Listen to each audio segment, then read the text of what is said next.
120 secondes de tech vous est présenté par Mon Carnet. C'est l'édition du jeudi 19 décembre. Aux États-Unis, d'abord, la Cour suprême a entendu TikTok et examinera rapidement la constitutionnalité d'une loi fédérale qui interdira TikTok à partir de janvier 2025. Cette loi est contestée par TikTok qui argue qu'elle viole le premier amendement en restreignant la liberté d'expression de ses millions d'utilisateurs aux États-Unis. Une audience est prévue pour le 10 janvier, soit 9 jours avant la date prévue pour son bannissement. Selon une enquête de la BBC, Facebook et Instagram ont réduit la visibilité des médias palestiniens après les attaques du 7 octobre 2023, citant des mesures contre les contenus haineux. Les engagements sur les pages palestiniennes ont chuté de 77%, tandis que les médias israéliens ont vu leur interaction augmenter de 37%.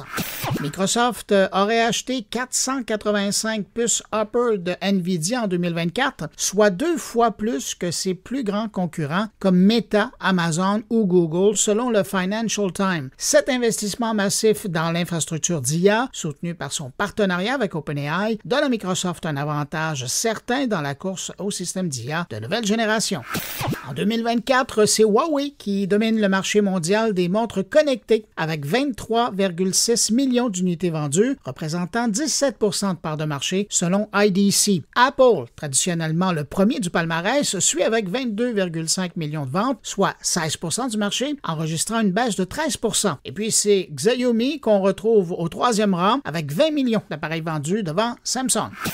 Le réseau social Threads de Meta prépare une fonctionnalité permettant de programmer des publications à l'avance, particulièrement utile pour les marques et les créateurs. Cette nouveauté vise à attirer davantage de professionnels sur la plateforme. Je vous rappelle que Threads se prépare à intégrer également la publicité. Et puis en terminant, une évaluation du Future of Life Institute révèle des résultats préoccupants sur la sécurité des IA. Meta échoue lamentablement avec un F, tandis qu'Anthropic obtient la meilleure note, un C. L'indice de sécurité IA, basé sur 42 indicateurs, évalue la responsabilité des laboratoires comme OpenAI, Google DeepMind et xAI. À demain! Pour suivre l'actualité numérique en profondeur, abonnez-vous à Mon Carnet. Articles, entrevues, discussions et réflexions sur le monde numérique vous y attendent. moncarnet.com